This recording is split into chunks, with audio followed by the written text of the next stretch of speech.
Why hello, lovely humans, Jen Foxbot here. Welcome to another edition of Math Mondays, yeah. All right, in this episode we are diving into machine learning. Yes, it's a really important topic and I've been really curious about it for a long time because machine learning algorithms or software programs are what drives how each of us sees a different internet. Machine learning algorithms are used to feed us Google search results, to show us videos on YouTube, to show us content on social media websites like Facebook, Twitter, and Instagram, and really to drive how each of us is experiencing the World Wide Web. So they matter a lot. And at the end of the day, all machine learning is basically using data to make predictions, which, interestingly enough, is exactly what science is. So because I was curious about machine learning algorithms, I decided to dive into them and really learn how they work and what the math is behind them. And I was pleasantly surprised to discover that really all it's doing is taking data sets and trying to fit trend lines to those data sets and then using those trend lines to make predictions about new data. That's what science is. Science is not a collection of facts. Instead, it's an approach to understanding the world around us by asking questions and then gathering data to try and answer those questions and trying to define our question as narrowly and specifically as possible. And typically in science, once we have a bunch of data, we'll make a picture called a graph to better understand what the data is telling us or what we can understand about our question based on the data that we have. And then ideally, we fit an equation, also called a trend line. Sometimes it's called a model, basically a representation of the data that we have so that we can make predictions about data that we don't have. Because unfortunately, it's impossible to gather all of the data that we would want in the entire world, and we can't exactly go forwards in time to get data from the future. So we use our data sets to make predictions about things that we can't get.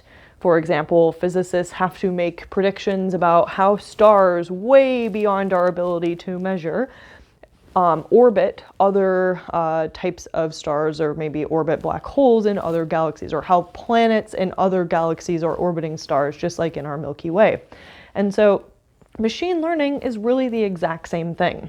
When we want to implement a machine learning algorithm, what we're saying is we want to use a software program to make predictions about a particular set of data.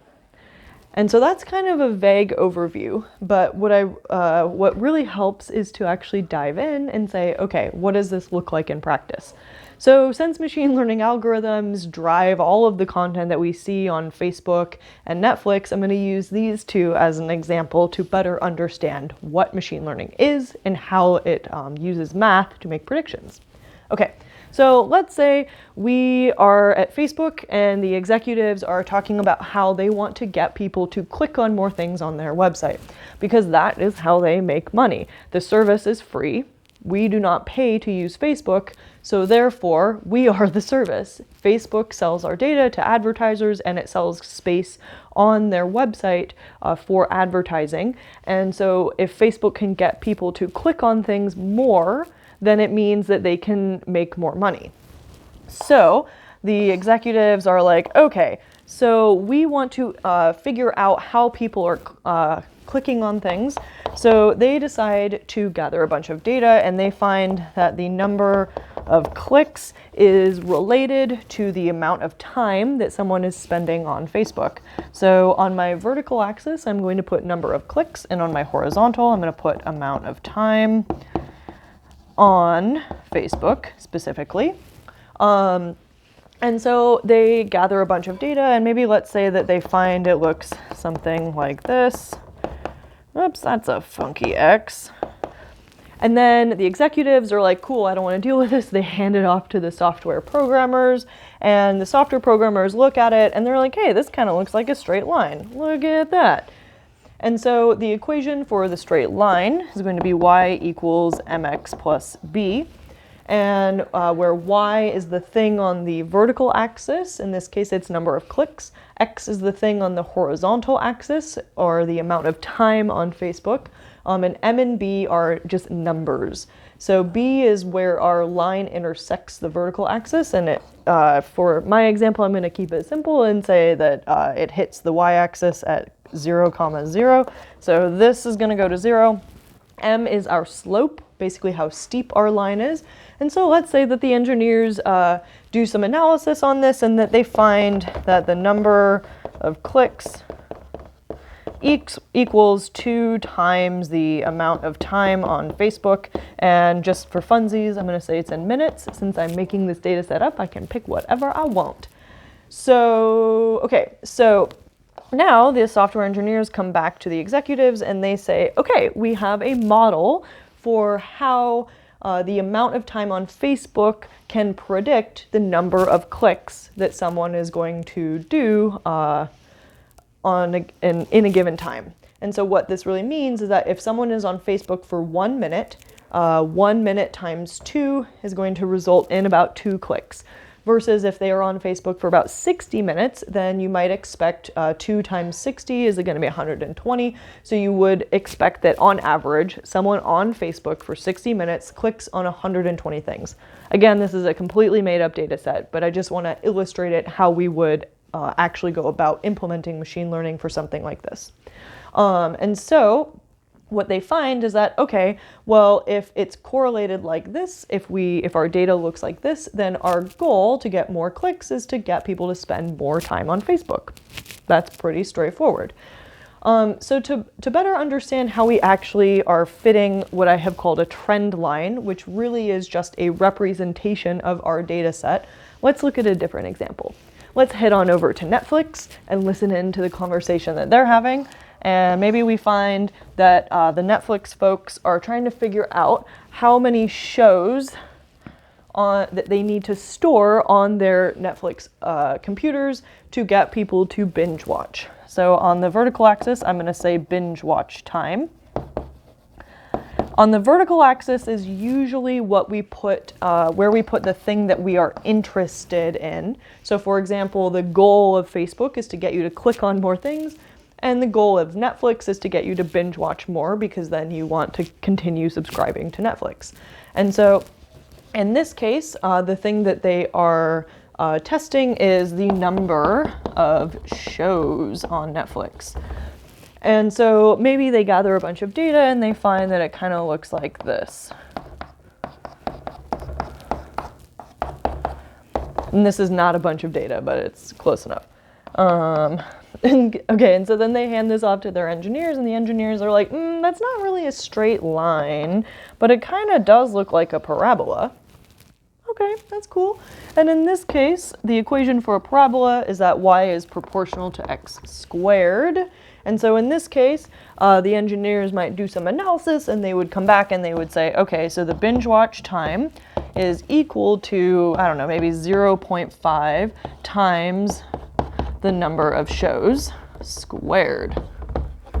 So in this case, if Netflix only had 1 show, what this model tells us is that the average person, or you could say a person on average, would binge watch for about half an hour. But if they have 4 shows on Netflix, 4 squared is 16, divided by 2 or times 0.5 is going to be 8. So if they have 4 shows on Netflix, on average, a person would binge watch for 8 hours. But if they have 10 shows, a person would binge watch. 10 squared is 100, times 0.5 is going to be 50. So all of a sudden, if they have 10 shows, people are binge watching a lot more. So these 2 equations would be, effectively, the machine learning prediction mechanism.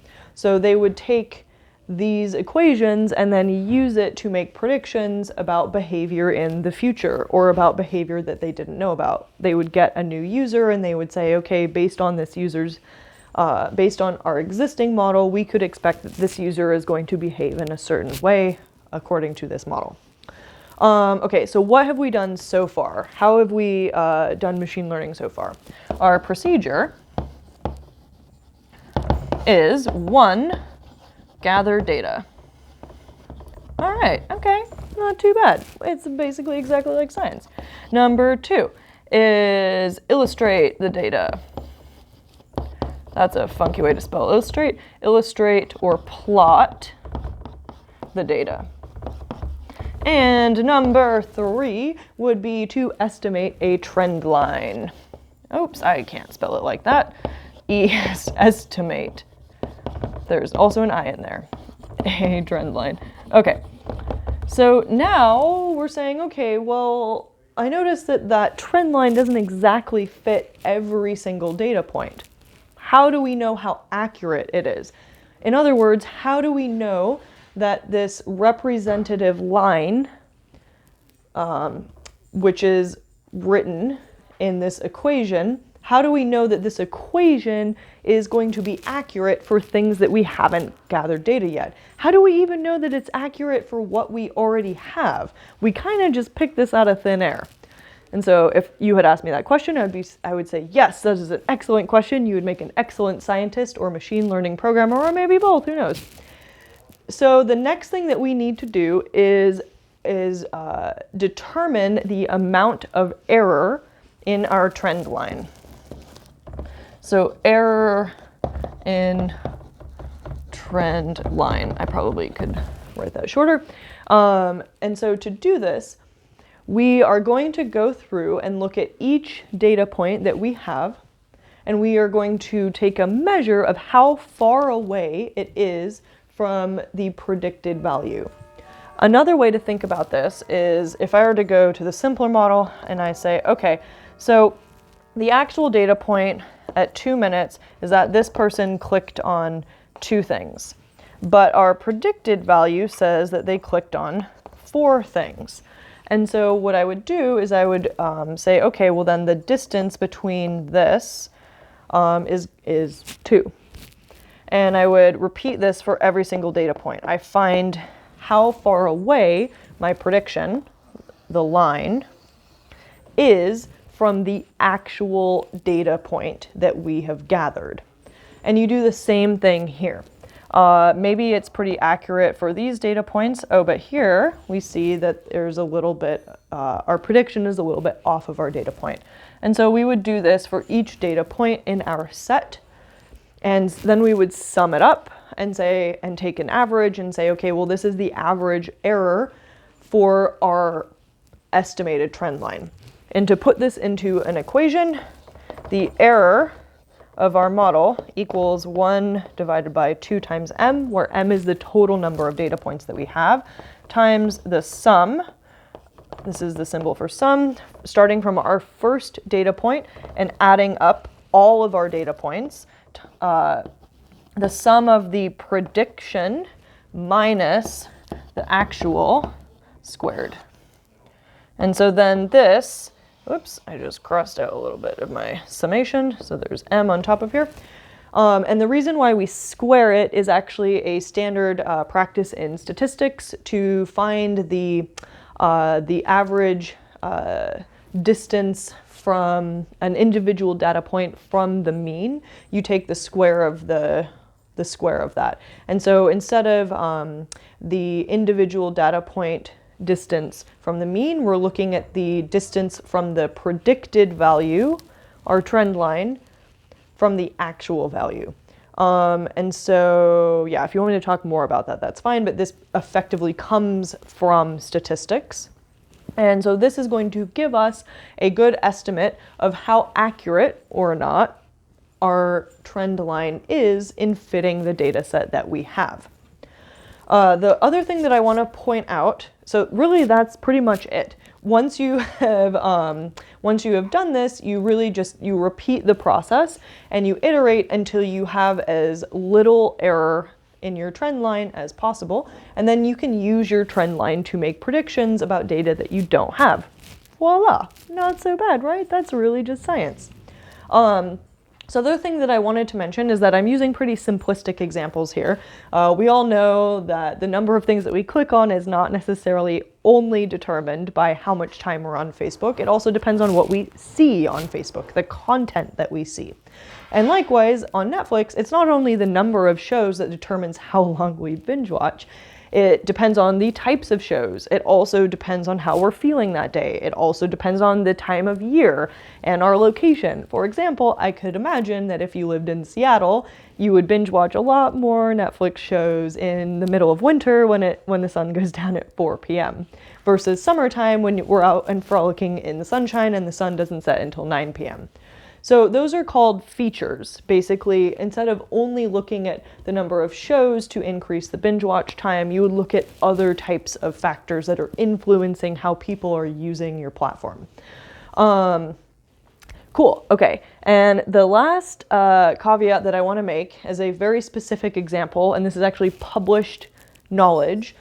So Facebook collects information about all of the things that we write and share on Facebook. And again, we're not paying for that service, so therefore we have to understand that we are the service.